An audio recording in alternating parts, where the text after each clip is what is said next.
Sir अब प्राचा साहब को इन्वॉल्व करें। प्राचा साहब, जब ये हुकूमत आई तो उस वक्त जो जितने करेंसी के कारोबार से वाबस्ता लोग हैं उनसे हम दावा सुनते थे, बोस्तान साहब का, आपका भी, कि शायद 250 तक डॉलर आ जाएगा। वो क्यों नहीं आ सका? और जो अभी तक जिस पे बरकरार है 280 पर, 281 पर, इस यहाँ रहेगा या नीचे आ सकता है आने वाले दिनों में अगर स्टेबिलिटी हुई तो? देखिए जनाब, अगर हम ये पॉलिसीज़ का तसलसल बरकरार रखेंगे तो डॉलर नीचे आ सकता है। कितना आ जाएगा? तकरीबन 260-70 रुपए पे इसको आ जाना चाहिए। अच्छा, लेकिन उसके लिए हमें, जैसे कि अभी हमने एडमिनिस्ट्रेटिव मेजर्स लिए हैं, मज़ीद लेने होंगे। क्या करना पड़ेगा मसलन? देखिए, एक तो हमको जो हम सब्सिडी देते हैं एलीट क्लास को तकरीबन 18 बिलियन डॉलर सालाना, उसके ऊपर देखना होगा, क्योंकि कोई भी सियासी जमात इसके ऊपर बात करने को राज़ी नहीं है। फिर जैसे लोग कह रहे हैं मुख्तलिफ जमातें कि हम 300 या 200 यूनिट फ्री देंगे, वो दे सकते हैं। उस सूरत में जब आपकी IPPs जो आपका एक ब्लैक होल बन गया आपकी इकनॉमी का, जिनको आप कैपेसिटी चार्जेस देते हैं, तो भाई आप उनसे बिजली खरीदें, बिजली का रेट कम करें। तो देखिए, जो आप 300 यूनिट की बात कर रहे हैं वो तकरीबन टोटल कंज्यूमर का 68% है, जो कि बज़ाहिर नामुमकिन लगता है 68% लोगों को 300 यूनिट बिजली फ्री देना। लेकिन जहाँ मैंने कहा कि 18 बिलियन डॉलर की आपकी जो एलीट क्लास को सब्सिडी दें, अगर आप उसको आधा कर दें तो आपको आगे कर्जे लेने में कमी होगी, और में भी अगर आपको IMF के प्रोग्राम में इन द लॉन्ग टर्म ना जाना पड़े। फिर जो ये IPPs हैं, आपके स्टेट ओन इंटरप्राइजेज हैं, कोई भी सियासी जमात होती है, जब वो हुकूमत में होती है तो वो कहती है कि जनाब हम इनको प्राइवेटाइज करेंगे, और जब वो अपोजिशन में होते हैं तो वो कहते हैं हम इसको प्राइवेटाइज नहीं करेंगे। तो ये डबल स्टैंडर्ड है। अब हमको ये देखना है कि हमको सब इस वक्त तमाम सियासी जमातों को, अवाम को, स्टेक होल्डर्स को, एस्टेब्लिशमेंट को ये सोचना है कि our DNA is Pakistan. Absolutely. लेकिन प्राचा साहब, ये जो आपने कहा ना कि प्राइवेटाइजेशन में उनकी दो राय होती है, आई थिंक दो राय नहीं होती, ट्रांसपेरेंसी मुश्किल होती है, और उससे जो रिलेटेड मसाइल हैं वो इतने कॉम्प्लिकेट करते हैं सिनेरियो को। बट मेरे ख्याल में साकिब साहब हमारे साथ मौजूद हैं, और अगर एक सवाल, क्योंकि ये इकोनॉमिक रिलेटेड बात ही हो रही थी, साकिब साहब आप क्या समझते हैं, अफगान ट्रांजिट ट्रेड, लोगों ने कहा इसने भी काफ़ी नुकसान पहुंचाया है। जब सब्सिडीज़ को कट करने की बात हो रही है, पाकिस्तान में इंपोर्ट सब्स्टिट्यूशन की बात हो रही है, तो कहा यह भी जाता है कि अफगान ट्रांजिट ट्रेड का जो मॉडल है उसको भी दोबारा रीडिज़ाइन करना पड़ेगा या रीथिंक करना पड़ेगा। इस पे आप क्या कहेंगे, और क्या सोच रहे हैं इसके हवाले से traders and you know the big companies in Pakistan?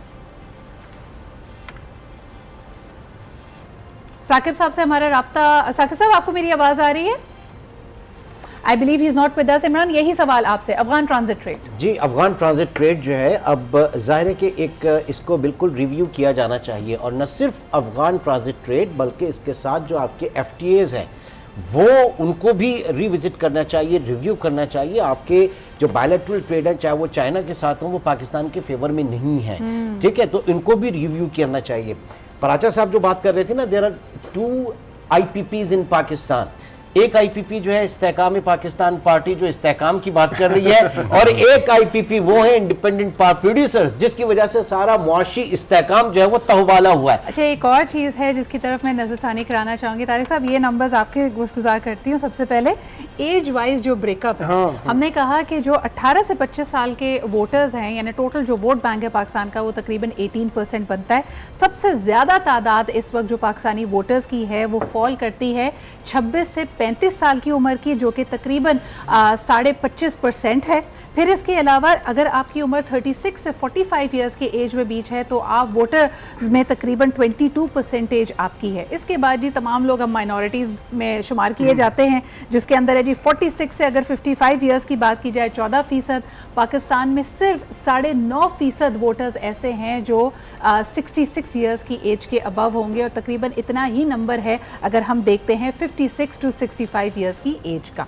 जी तो मेरे ख्याल ज्वाइन कर लिया, साकिब साहब ने उनसे पूछ लें। साकिब साहब, एक तो सवाल किया था सिदरा ने, आपने सुना नहीं, कि जो अफगान ट्रांजिट ट्रेड है एक बड़ा इशू है हमारे यहाँ, तो उसके बारे में जो ट्रेडर कम्युनिटी है वो कैसे सोचती है कि उसको कैसे रिडिज़ाइन किया जाए ताकि हमारी जो ट्रेड को, बिज़नेस को नुकसान पहुँचता वो ना हो। दूसरा, जो 8 फरवरी को नई हुकूमत आएगी, उस हुकूमत से क्या तवक्कुआत हैं बिज़नेस कम्युनिटी की, कि वो क्या ऐसा इक़दाम करे कि जो बिज़नेस का पहिया है ज़रा तेज़ी से चले? ये दो बातों का जवाब दीजिएगा ज़रा।